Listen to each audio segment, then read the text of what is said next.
Hi, this is Brennan Davis from Bedrock Games and the Bedrock blog, and I'm here with Kenny and Adam for another episode of Wuxia Weekend. Unfortunately, Dion will not be with us tonight, but we're going to do our best to keep people entertained and talk about the film Soul of the Sword. This is a 1978 film directed by Hua Shan.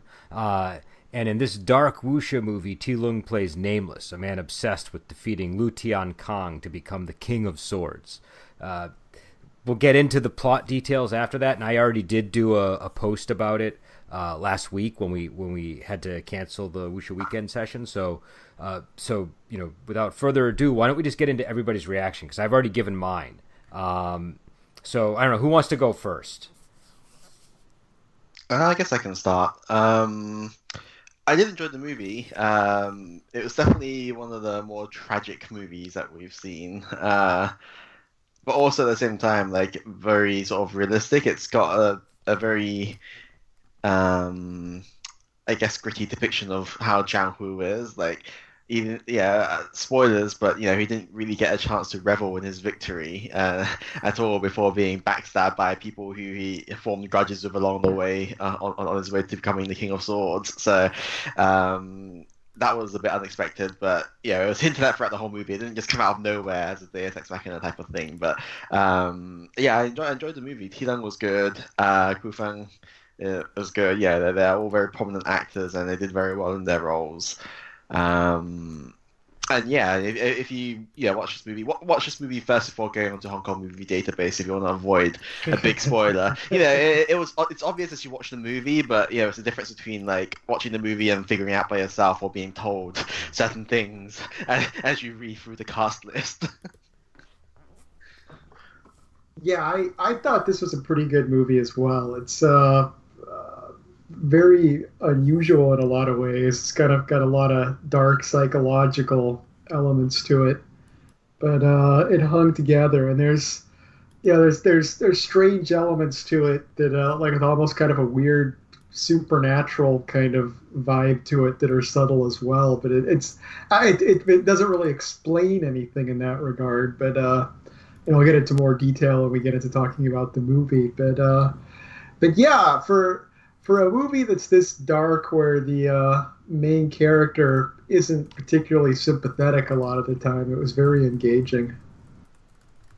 So I think if what we probably want to do then is get right into the plot. But one thing I did want to ask about, there are two really, I would say, dark beats in the movie.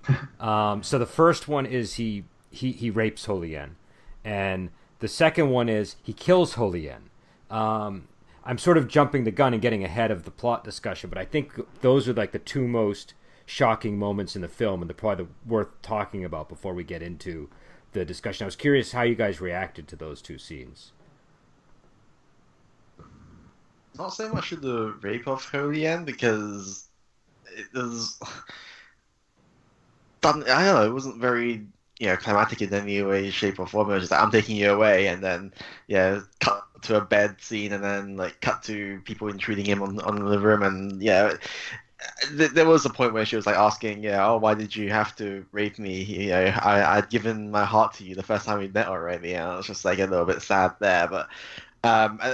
It was quite important in sort of highlighting Nameless's character as a person who takes what he wants with his sword, which is like his sort of catchphrase throughout the movie. If he wants something, he gets it with his sword, right? And that was a good way of sort of showcasing that, and how far and to what extent he pushes this philosophy of his.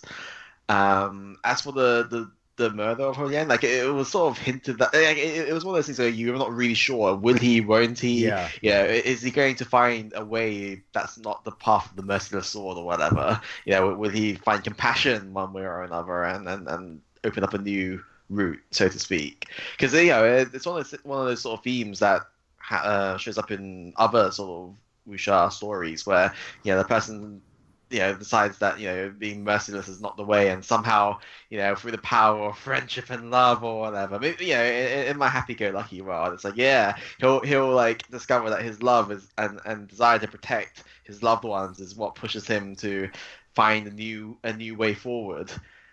and and then the King of Swords will die with a smile on his face, like knowing that someone's found a different way from him, kind of. I do want to talk about that smile at the end too with the King of Swords. Yeah, he does smile. To be fair, it's just not in the context I'm talking about it.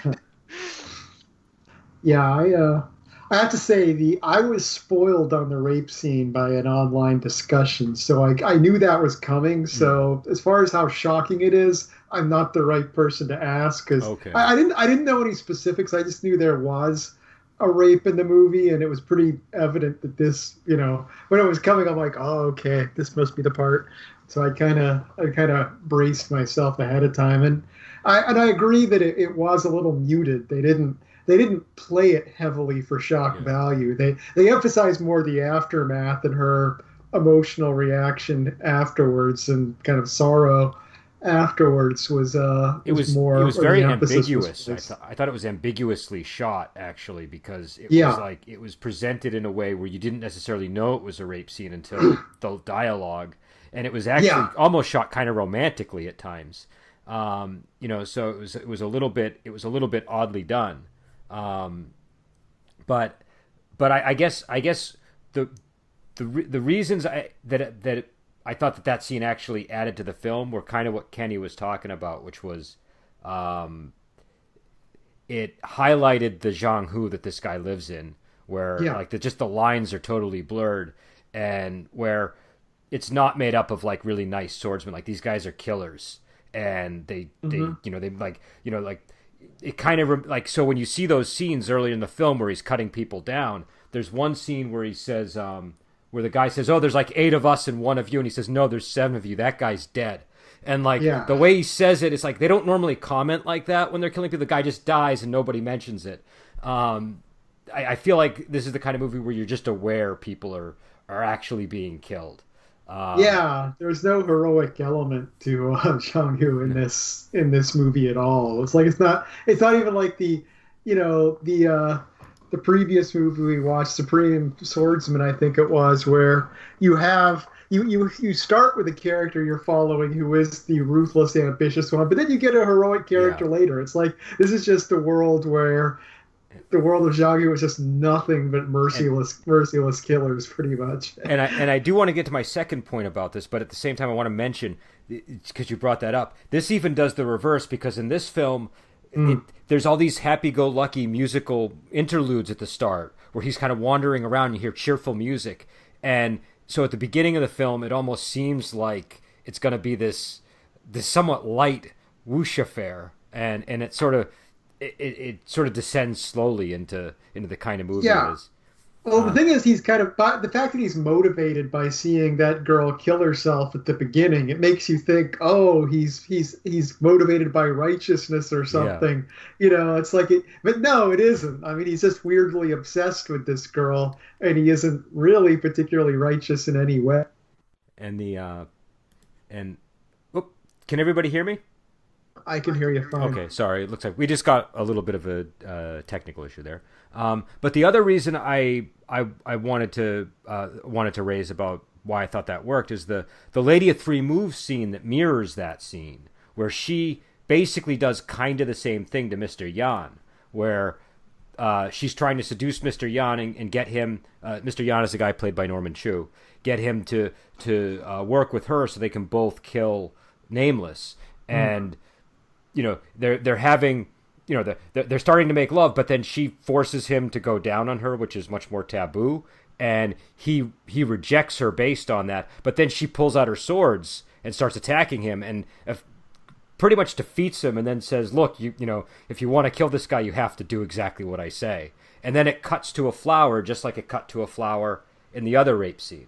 And so I thought it was kind of interesting that they had those scenes sort of mirroring each other in the film. But also I thought it sort of to me made me think, are these two swordsmen supposed to be taking, like, are we supposed to be observing sort of the path that the Norman Chu character takes and the path that the Ti Lung character takes, and kind of contrasting them?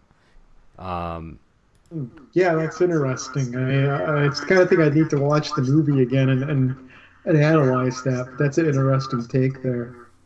Well, in the sense that Norman Chu's character has everything taken from him by the sword. Yeah, his love and his quote-unquote dignity as a man.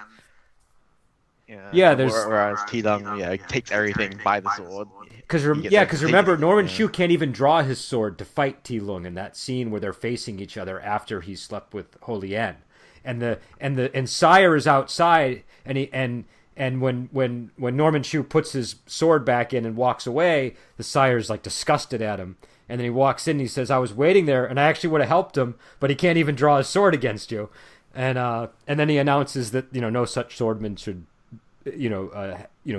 reside at the palace. So yeah, I think that they were meant to be contrasted like that. But I guess getting sort of back into the meat of the plot. And for those who haven't seen the film, basically he sees this duel between the King of Swords and a swordsman at the very start of the film when he's a boy, and the swordsman dies, and then the woman that's with the swordsman, which we're told moments prior, she's basically the reason why he lost, because his mind is hindered by this attachment that he has to the woman. She kills herself, and he's haunted by this woman, but he's also driven by this obsession to face the King of Swords himself and defeat him. And so when he finally gets to the point where he's received by Sire and they're setting up a duel for him, he sees a woman that looks just like this woman, and there's a love story that develops between him and her. And there's also a subplot between him and this physician whose, spoilers, actually the King of Swords. And the physician seems to be playing this... Basically, I don't know how you guys feel about this, but I feel like this is the thing that the King of Swords does every time he has a challenger. I feel like he goes out and he tries to measure them up, and he tries to psych them out, and he tries to defeat them before the battle even occurs. And my suspicion is that first swordsman that he fought, he had done something quite similar to. But I didn't know if you guys had a similar feeling about that. Yeah, I'm not sure if he did it for that particular swordsman. I feel like for every a challenger in the past, he would get to know them first, and he has mentioned something along the lines of like a swordsman. There is no like righteousness or justice on the road of swordsmanship, right? It was just like the merciless win, and that's basically it. Something to I am butchering his quote here because I can't remember off the top of my head. What he says is he says variations on it, but the main one I think is a swordsman must be amoral and merciless. And he often mentions like having no hindrances. And then there's that scene where he's pretending to be the physician, and he's talking to T-Lung earnestly, and he says, you two are both at your pinnacle of swordsmanship. When two foes like this meet, all it takes is like a gust of wind or a breeze to shift it in the other direction. And it just reminds me, I mean, this is how people who engage in combat sports behave with each other. It's also how, if you've ever seen the movie Pumping Iron with Arnold Schwarzenegger, it's the same kind of thing he was doing in that movie to help psych out the guys that he was competing against in the bodybuilding match. So it just seemed like that kind of a thing where he's trying to get into this guy's head, and it's almost like he's so good at it that he effortlessly does it, and he gets into the head of a young boy who's just watching the match, who goes on. Do you know what I mean? Because it's to me, this was like, it's almost poetic the way that the movie handles this aspect of the film. Well, I remember even before we know who the Doctor is, it was really, it was a matter of he was either going to be the King of Swords or he was going to be a guy working for him, because his friendly advice about, don't let this woman get in your head. It's like, it's the kind of thing, it's the kind of, don't think of a, purple giraffe kind of thing, where it's like, it's like, don't let this woman get in your head. Don't obsess on her and let her distract you. It's no, he was trying to distract him by saying that. The physician also brings him to the brothel, which is where he sees her in the first place through the window. That's true. Yeah, you're right. You're right. Because it did feel like he was trying to lure Nameless into, drowning himself in pleasure, to a brothel. Like, I don't think he meant for Nameless to, fall in love with Ho Lian from a distance or whatever. Like, he wanted him to sort of get lost in women and happened that he saw her and ended up falling in love with her, and and gaining this hindrance, as it were. Anyway, like his plot worked either way.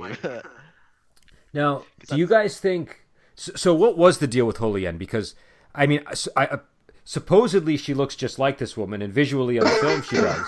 But are we just seeing the hallucinations of Nameless here, or is she really a woman who looks exactly like her? Is it the same woman? Like, what do you guys think is actually going on with her looking like this lady who committed suicide?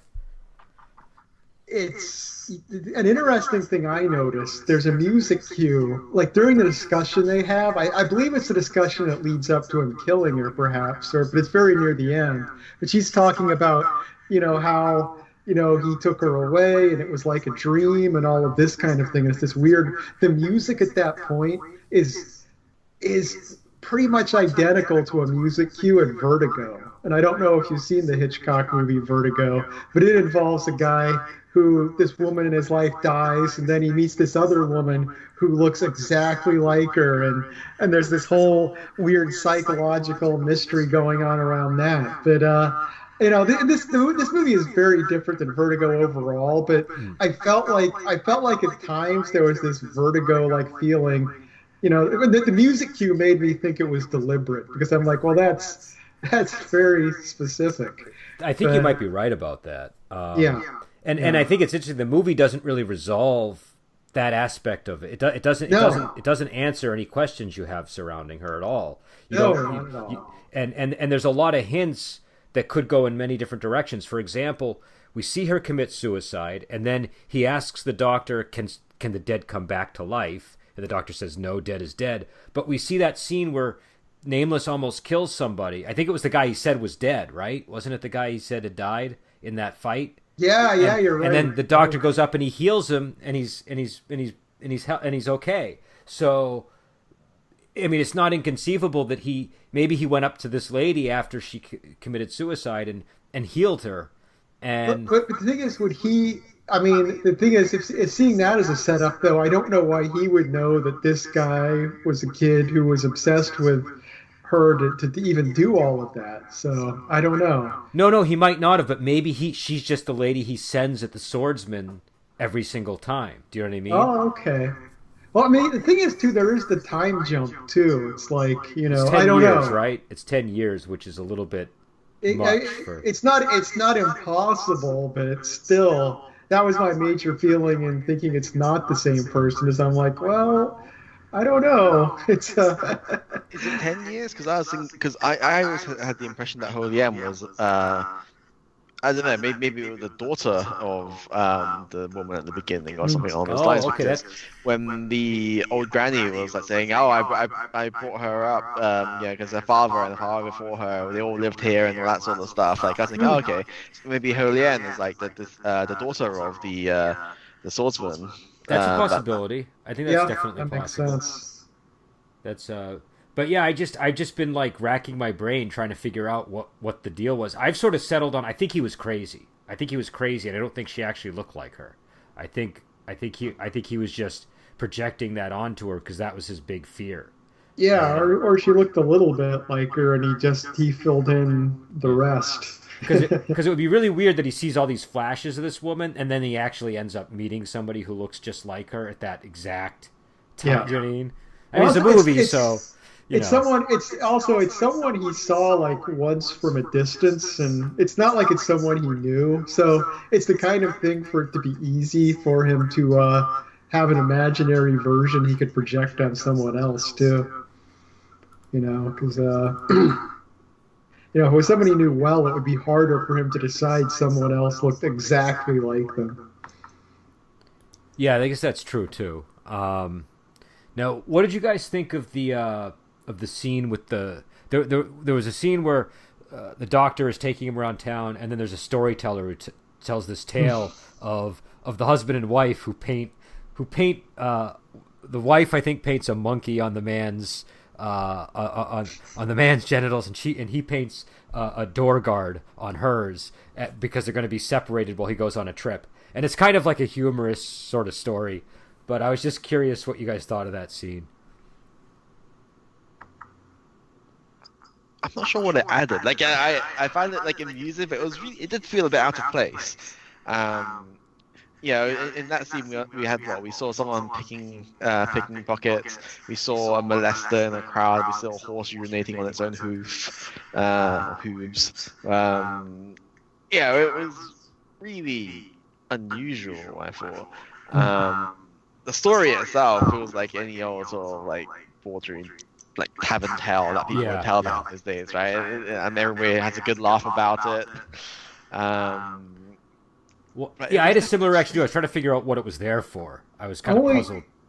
The only thing I can think is, I mean, you were talking earlier about how this is a version of Zhanggu where there is not any heroism to it, and it's just a lot more base and immoral. And I mean, I feel like maybe it was just an attempt to establish this is a very immoral world. The world is, the story he's telling is about both the husband and the wife have no fidelity to each other. Yeah. The crowd is engaged in all this wrongdoing at the same time the story's being told. And I don't know, I think it may have just been a little bit of scene setting to get the atmosphere across. But beyond that, I got nothing. And it might even be a stretch, but I was kind of wondering, well, are they kind of like, they're sort of, in the story is all centering around human genitals, and then they shift to the horse, which is peeing on itself, and so I'm like, maybe there's a connection between like the humans just following their base instincts and, being an animal just like the horse in that case. But that might have been, too much. But there was another scene, too, that kind of stuck out with humor, which was the guy with the flaccid sword, the sword belt that he pulls out when Nameless charges into the palace. I felt like that fight scene was really kind of played for laughs, and most of the other fight scenes were really, really serious and didn't have like the boingy boingy sounds going on in the background. Yeah, I mean that was definitely partly played for comedy. I mean the whole flaccid sword description itself was a joke, so. Yeah, because that joke was like sort of brought up again afterwards when Nameless is ambushed by an unnamed swadsman on the way back from seeing Julian, I think it was, and that swordsman made the comment that Nameless's sword was very vigorous, but it was flaccid as well, or whatever. I'm not sure why it's being brought up so often, but it definitely feels like there is something there, but we're maybe not quite getting the context of it, maybe from a language reason or missing some part of the context. But for the horse peeing on itself, I think maybe that is just sort of a message that people, being hoisted by their own petard type of thing. Like, people get undone by their own deeds, basically. Sort of, maybe that's sort of the message I got when thinking back on it. Towards the end of the movie, like, a lot of the stuff, happened because people did something that brought it upon themselves, kind of. No, that's definitely true. Now, speaking of this is a wuxia film, and there's a lot of fight scenes in it. Which ones do you think stood out? Which were the best ones in this movie? For me, the one that I sort of remember the most is the bath scene. With Lily, right? And the Lady of Three Moves. Yeah, I thought that was a pretty interesting scene. Like, maybe not necessarily technically, but just the setting, the build up to it. The conversation as T Leung is sat there naked. And the sort of the reasoning that they use to try and justify sneak attacking someone in the bath was really amusing. And it's just that everything about that scene was very well done, I thought. And the fact that the Lady of Three Moves suddenly pops out of nowhere to try and kill him as well. It's just like it's highlighting how brutal this world is. And people can use whatever reasons they can think of to justify why they're doing what they're doing, even if from all objective point of view that what they're doing is not morally correct. Yeah, it's tough to single one out because this movie did have good fight scenes overall. I mean, I was pretty engaged in every fight that occurred, and the final fight scene actually stuck with me pretty well. I mean, granted, I have to admit I barely got time to watch this movie, and I finished watching it minutes before this podcast, so it's the freshest one in my brain. but I thought it was really the setting and so on, and the choreography both worked really well in that. And of course it has, the big reveal happens during that scene, and I felt like the conversation at the end there was pretty interesting. So that's the one that's really stuck with me. Yeah, I think both those scenes are two real standout scenes, and I love the line in the bathhouse where she says there are three kinds of people, like the dead, the living, and no, men and women and the dead, right? And you don't look like a man to me, so Yes. I thought that was a clever scene, and I really liked Lady of Three Moves, and I like how they had her sneak attacking, like Kenny was talking about. I thought that was kind of a cool setup, and that final scene, which I think. We should talk about in the context of talking about the characters, because that's a really interesting moment for Ku Feng when they face off and they fight, and he ends up saying the same thing he said to the original guy, which was something like the outcome has been determined, like he's already figured out who's going to win or lose, and now it's just T Lung's match to lose at this point. If he wants it, if he really he can have it if he wants it. And when he kills Ku Feng's King of Swords character, Ku Feng does this thing where his eyes light up and look like it's like that eye smile thing that certain people can do, and he says the reason that I lost is because I really kind of liked you, and I know that there was probably some roughness in that translation, but when you watch the whole movie, it's kind of a moving moment in the film. Yeah. Go ahead. Go ahead. Oh, no, I was just going to say, like, it felt like he wanted to be defeated by someone, and he found this person, and he completely fits the bill, right? He is merciless, and he has no qualms about sacrificing things to get to a higher position, or not a higher position, but getting the title King of Swords, and he can actually die in peace because like I have done what I wanted. Although it's kind of strange, like it never really explained properly like why he was doing the whole thing with the hat, and why maybe he was expecting Nameless to take up his mantle and want to hide himself for whatever reason, but that part is because he said that the reason why, so as when he was posing as a physician, he said the reason why King of Swords was wearing a hat is because he has a mental disorder, basically, right? But I think but never really elaborated on that one. So here's what I think. I think that he wears the hat because he likes to pose as that doctor and figure people out and get into their head. And I think when he said that to him, when he said he has a mental illness, he was basically saying. He was getting into T Lung's head. He was saying that there's nothing wrong with this guy. He's physically perfect. And if there is anything wrong with him, it's that he's a psychopath. Do you know what I mean? It's like it just makes him seem that much more dangerous and intimidating to face. Because all T Lung knows about him is he's got a mental illness of some kind. Which would make. No, I go with that take too. That was my impression, is that he likes the game of getting to know the person he's going to fight. Which I think to me is one of the more cool parts of the movie. Like I just like how they really play up the effect that the fighters' mindsets have in determining the outcome of it. And also I should mention that the full quote, Kenny, was a swordsman must be amoral and merciless. He must be unhindered or else he will fail. And so that's pretty much all the stuff that we see in the film.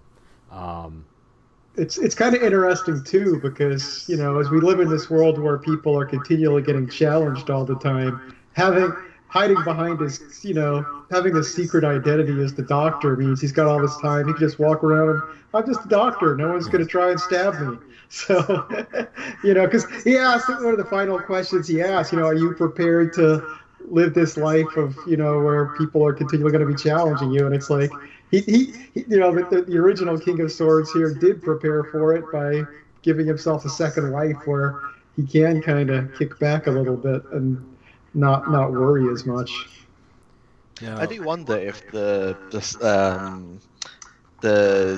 Duke character, Sire character, knew about the physician persona and the King of Swords persona, like whether they're the same person, Yeah. because I they think both he came to knew. be under his employ. So Yeah, I think he knew, and I feel like he had like a knowing smile, like throughout. Like there was something peculiar about him. I quite. We should probably talk about him in general because I quite liked him. He just had a really personable, interesting sort of streak to him that like you know when Nameless storms the palace, he's almost overjoyed when he succeeds, and he gets up and he just kind of smiles at him, and he's like yeah, great, you can stay at the palace and I'll set up a duel, but the King of Swords isn't here, so you have to wait for him.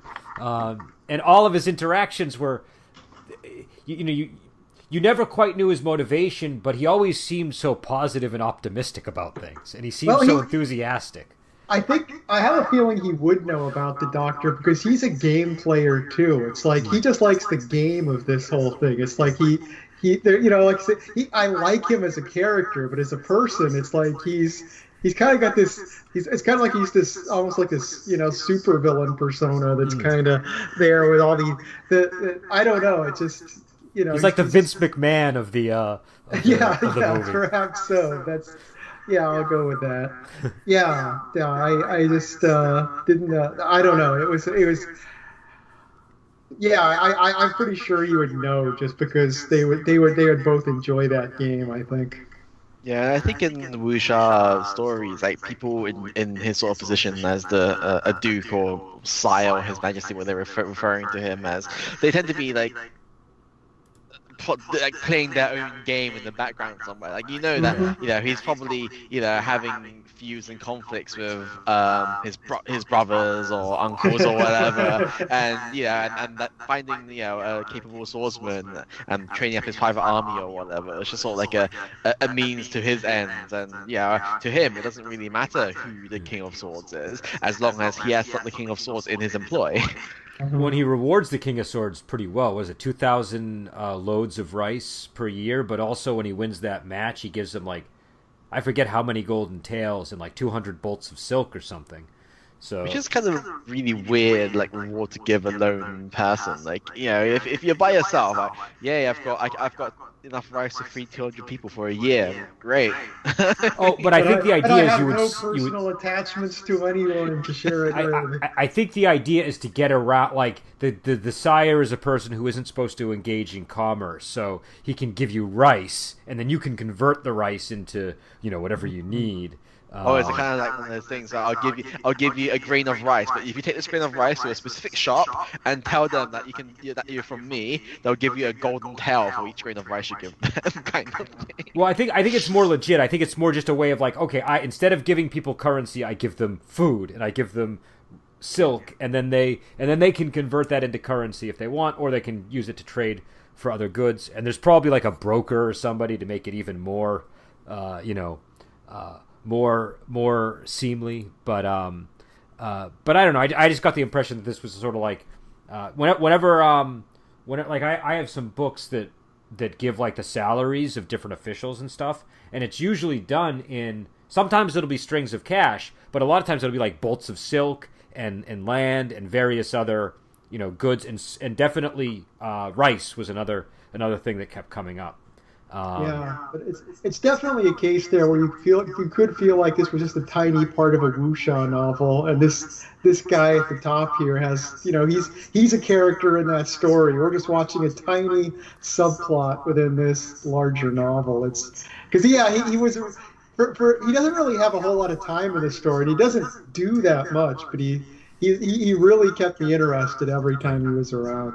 Yeah, he makes an impression, and I was kind of puzzled as to why he made such an impression on me, because he kind of comes in and does the same thing every time.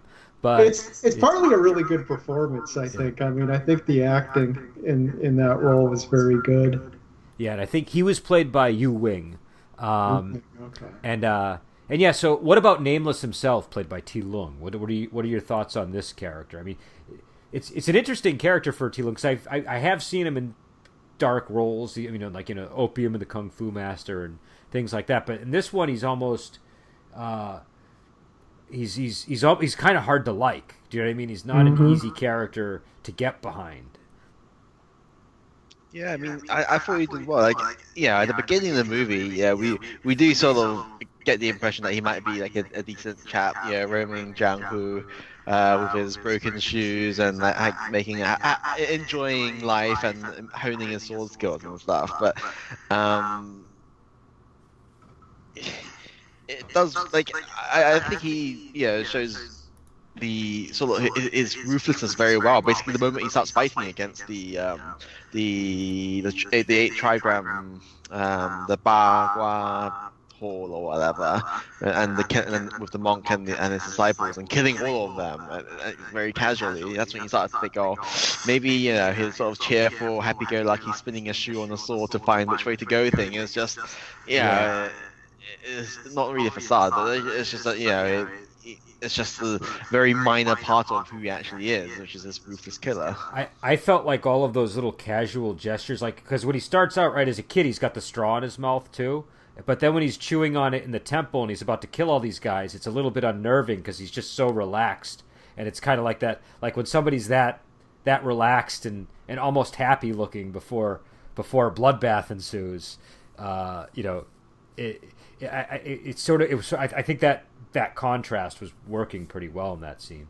I almost want to say, like, this movie has a little hint of, a story about mental illness going on here, because you've got a young child who coincidentally, sees a duel between two high-level swordsmen, people getting murdered and a woman, like, committing suicide, who haunts him for most of his adult life, right? Appearing in, like, visions and out of the corner of his eye, and, he is a very disturbed person.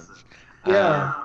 Well, that goes back to the Hitchcock vibe I was getting at places. It feels, in some ways, this movie is kind of like a psychological thriller to an extent.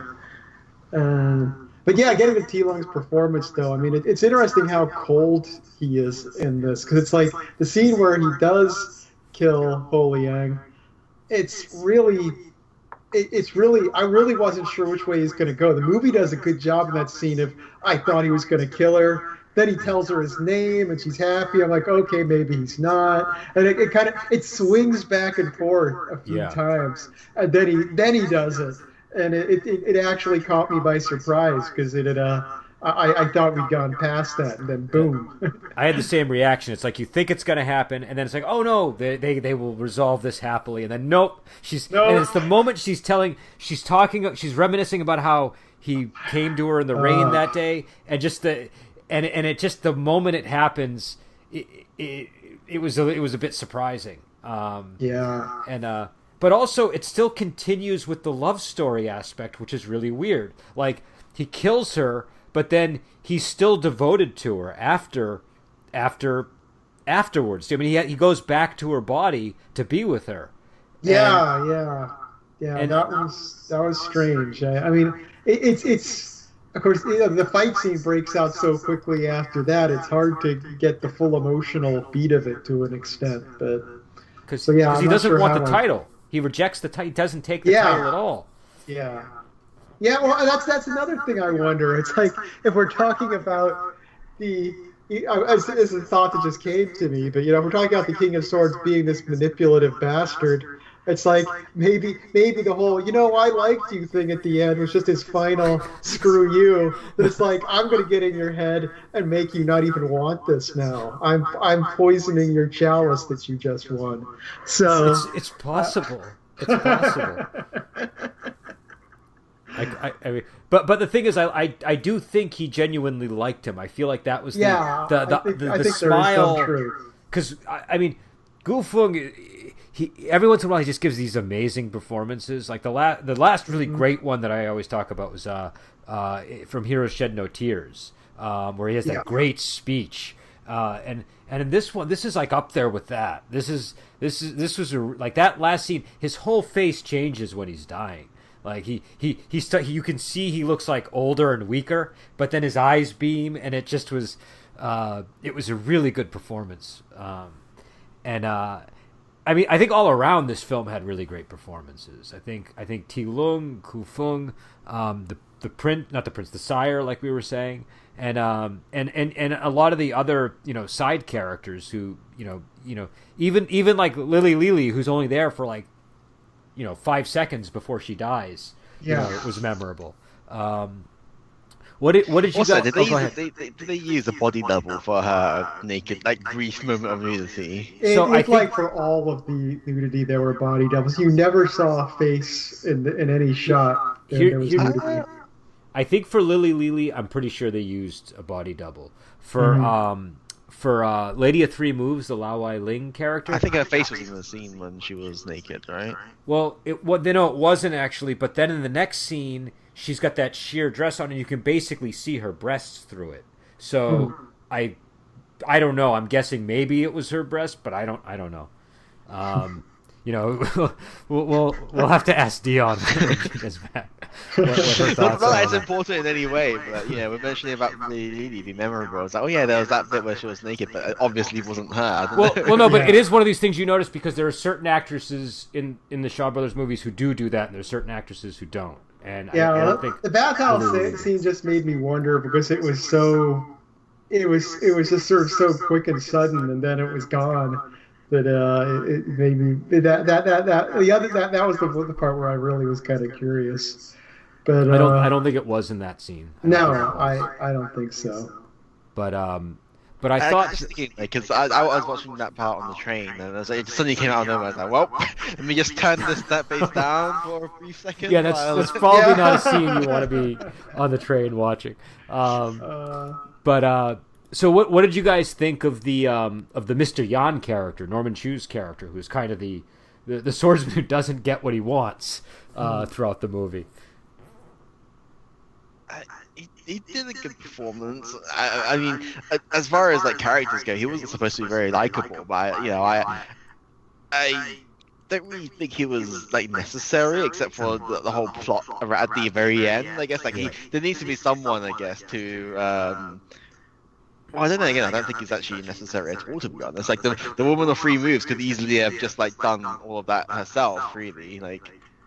Yeah, I feel like his function was more to highlight some of the qualities that the T. Lung character had, because by showing him in the movie, like all like slouched and not confident and just losing everything, it made the T. Lung character seem all that much more assured and capable. So I just felt like it was there for a contrast. Yeah, I think so. Because his character by himself wasn't all that engaging. I was never all that caught up in his story exactly. He only mattered in relation to other characters. And what about Ho Lian herself? Because I mean, I get she's a love interest. Any thoughts on that character? She's probably the most sympathetic character to me in the story. Yeah. I think I felt really bad for her. There's really no other character I developed much sympathy for in this story. Yeah, I genuinely felt bad for her, as the movie went on, because her love for him seemed so sincere. Yeah, she was just out of her depth. Yeah, she definitely. I don't know, like in a lot of movies, like women are sort of depicted as Stockholm syndrome, right? And sort of like, oh, he raped me, and he also like threatens me with violence every now and then, but it's okay because I love him. Kind of. I mean, she's sympathetic, but at the same time, it's just like I don't know, maybe she could have done more to like. I don't know. She could have done something. Besides existing. But I don't know. I don't know if she could have though. I mean, if I could like write a plot for her, I mean, I'd probably be a screenwriter. but again, I think she's a woman living in this world that's like just filled with violence, and like it's kind of like I don't know. It's like a Raging Bull type story. Like you have these people that are killers and behave violently, and it's naturally sort of extends into their personal life, and so maybe the way that she is in this film is just because it's so common. Like we just like all we see in the movie is just people who either kill each other, and even in the entertainment, like Adam was saying, like it's just this amoral story of a husband and wife that are cheating on each other, and and as the story's being told, people are pickpocketing and groping one another in the crowd, and so so I think maybe that her character is that her two choices are Mr. Yan and Nameless. Do you know what I mean? Like those are two really bad choices. Yeah, it's just wow. At least I guess the guy that raped me was the guy I liked. I don't know. Well, it's terrible. But again, that's Mr. Yan was also like like he was basically treating her as his possession. Remember, like he came up. That's another good point. Yeah, because he basically went to Nameless and forbade him from pursuing her and said it's not right to a gentleman doesn't take from other gentlemen or something. And he was like, "Oh, so hey, she here's belongs the guy to that buys stuff from me." Yeah. Yeah, except that you get the impression when he says that there's some kind of relationship going on, but nope, there isn't. But yeah, but I saw her as one of these kind of female characters existing in a world of just like violent men basically, and so I guess you had its share of like women who were capable already. That you had the woman of free moves and Lily's character. They were all very capable characters in their own right, and it's okay that there's one woman who's like literally just exists and to be swept up in the storm kind of thing, which is fine. I think it boils down to whether you're like a martial hero or not. Do you know what I mean? Like whether you have like that capability. Like we said, we saw the Lily character and the Lady of Three Moves, and I think it's significant that the Lady of Three Moves, also basically rapes Mr. Yan. Do you know what I mean? Like there was almost like a parody between those two scenes. So, but in terms of the Holy End character, I think she's just not. I mean, she's not a martial figure in the movie. She's not somebody who's going to be able to assert herself in the context of a world that you have to take everything by the sword, as the swordsman says. Yeah, well, that is a touch of realism the movie has too, because in a lot of Hua Shan movies, everybody has some extent of martial talent. Like I thought the love interest does have her own martial talent, and this woman doesn't. So that is a part of the feel of this movie. It kind of there's another movie called I think it was Duel for Gold is the name of it by Cho Yuen, and it kind of reminds me a little bit of that film where it's just sort of this dark world where might makes right and everything's kind you sort of you have a tour of the Zhonghu, but you feel a little bit dirty by the end of it. You don't feel like you're you don't. It's not a place that you wanna go. No. It's and again, the movie The Blade was another one that kind of gets into that territory, I think, too, which we're going to revisit, I think, because we had some subtitle issues. Yeah, I have the Blu-ray or DVD sitting around waiting to watch it when we're going to review it. Maybe we'll see about maybe doing that next month. But yeah, so I think, did we cover all of the characters? I don't want to miss anybody if there was anybody important. I don't know if it was important, but I really like the stone carver guy, the guy who carves the names of the defeated swordsmen. Oh yeah, that guy was great. Yeah, and I like how at the very end he's like, fuck all this shit. He beats the King of Swords, doesn't want the title, doesn't want to become the chief of... And he's like smashing the plaque that he was working on with his axe. And he sets Nameless on his path at the very beginning too, so he is a significant person in the movie, even if he's a small role. Yeah.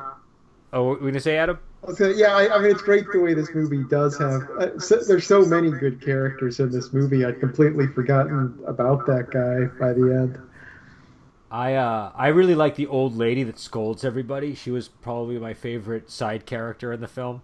She's just going around like just mercilessly scolding everybody, and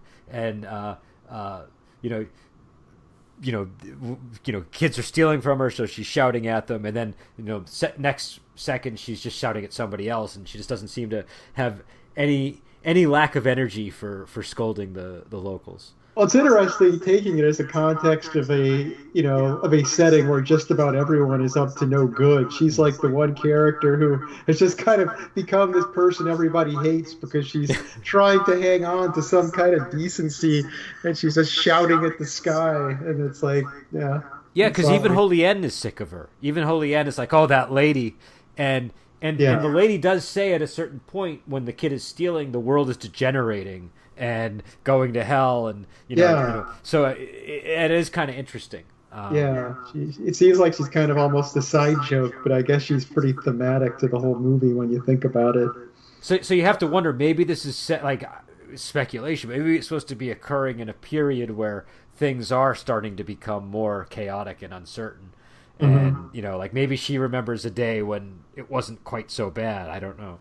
Yeah, at the time, when she first showed up, my feeling watching the movie is just the generic old people going, "Oh, things used to be better in my day," but maybe there's actual truth in this case. I feel like the actress, and I don't know who it was, but the actress who played her, she brought it to like a Devil Grandma level. And I don't know, you guys might not be familiar with Devil Grandma because that was from Magic Blade, which I don't think we've done yet. But she's this real standout character, just like a malicious old woman. I think she cooks people and eats them. She threatens to make a stew of the hero, if I remember.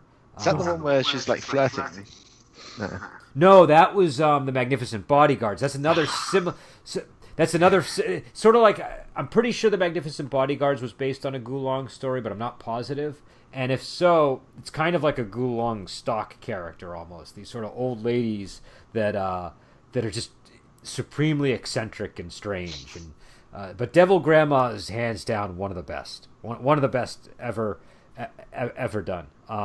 And the lady from the Magnificent Bodyguards is also really very interesting. She's kind of this she's sort of this old lady who runs a restaurant, and then when she starts drinking, she becomes very flirty and sort of ruminating about her past and all this stuff. But it's all very charming the way it's done. But yeah, so I think that's all the characters, and we've talked about all the fights. So I guess now it's down to recommendations and rating of the movie. Do you guys, what do you guys score this as, and what's your do you recommend it to people? For me, this was above average, but not like top of the movies that we've done so far. Like, I would say this is like solidly a 7-ish. Like, all the characters are really good. And the plot was coherent. The only thing that's sort of lacking is a bit of charm. I'd say, like, it's definitely like a technically it's a technically proficient movie. The characters are good. Soundtrack, fight scenes, everything was good, but it just didn't have the sort of draw to me like some of the other movies that we've seen. Like, Kenny, can you just do me a favor and shift it to a 1 through 5 scale? 1 through 5. Okay. Yeah, only because that's what we've done in the past, and I want to. Okay. It's going to be a lot harsher on the 1 to 5 scale. It would be a 3 because okay, that's fair. I have to round down instead of rounding up. I think for this movie. So I think I might go up to 3.5, but I feel like this movie. I mean, the thing is, a movie this dark, I feel like for it to be a 5, I would need to feel more devastated by it. It's like it didn't. It was dark, and I was interested in it the whole way through. And I think you might be onto something with the charm thing, Kenny, in that because the characters were also amoral, I was able to keep myself at emotional distance the whole way through watching it, which meant it didn't. When it all turns completely to hell at the end, I didn't like feel too sad for most of the characters. So yeah, I go into 3.5 is where I'm putting it, because it was very well done for a movie where I didn't have that much engagement with any characters. A lot of times that can just be boring. You just don't care about it at all. But I was interested in this movie all the way through, despite having very little care for the characters. Yeah, I think I would actually give the movie 4.5 would be my rating. and I can see why you guys wouldn't give it that sort of rating as well, because it definitely is the kind of movie where it the characters are hard to like, and but for me, I think what did it for me was there was so much in this film that I recognized from like boxing gyms and places like that. Like the characters were, like, especially the main character, I recognized him as a kind of person that I've seen in reality. Do you know what I mean? Maybe not quite that extreme, but but like it seemed like it seemed like a more honest portrayal of people who spend their time killing each other, and I thought that they also did a good job of the movie does that, but it doesn't pontificate at all. It creates this. It sort of lets you evaluate the movie and make your own judgment. Which I think is kind of hard to do. You know, it is. Yeah, 3.5 is by no means a bad review for me. I'm one of those people that likes to use the whole scale, the 1 and 2 as well. So I don't want to say like I didn't like this movie. 3.5 is above average. So. And I think I want to be clear about that too, because like my wife and I are always whenever we drive, she'll have me rate whatever song we're listening to, and I'll almost never give it. It's usually a scale of 1 to 100. And I'll never give it 100, and she'll get super mad when it's a song she likes. And I'm like, look, if I give it 100, there's no place for me to go after this. I need to have that room so that I can go. But for me, this movie just got up into that sort of zone of how I feel when I watch other movies like Hero Shed No Tears or any of the other films that have kind of hit that level for me. I feel like this movie could go up on a second watch for me, because it does seem like there's a lot of depth and thought put into this that I didn't pick up on in one watch too. So, in the future I might change my rating. But yeah, so I think we're all set here on unless there's anything somebody wants to add. So again, the movie is Soul of the Sword, and it stars T. Lung, and it's a 1978 film directed by Hua Shan. The action director was Tong Kai, which I think explains a lot of the quality that we saw in the fight choreography. It's funny, we almost don't comment now unless it's like something really good or something really, really bad, but like 40% of the film is fighting. So yeah, and it was all engaging. I mean, I am not as huge an action fan as you are, so it's like I sometimes do get a little like, okay, I'm ready for this fight scene to end. But no, this movie, they were all paced perfectly. But you know what? I see so many fight scenes that like I can get into that state too, where it's like, I've seen this before. So it like really has to. This was a movie that I felt had really good quality fight scenes, and it's sort of it's when and I'm sure you guys are starting to experience this when you watch these all the time. You it really helps when the fight scenes are done well, or when they add something to the story or whatever. But yeah, so we'll be back on next week. I have to check and see what movie we have. I know we're gonna have to set up our monthly theme and all that, but we might try to start next month with Bloody Parrot if we can. I think that number one, we always have the first Friday of the month as this is the first Friday, isn't it? Yes. Well, screw it. We're gonna do what we want to do next week. I'm gonna do Bloody Parrot. We don't care what you listeners think. Yeah. We're gonna do Bloody Parrot, and because I think it's another Hua Shan movie. It's a good way to sort of it's a well-known one by him, and it's also gets into equally bizarre and dark territory. I think it'll be an interesting film to discuss after having seen this one. So if we can, we'll do that one. And until next week, we will talk to you later.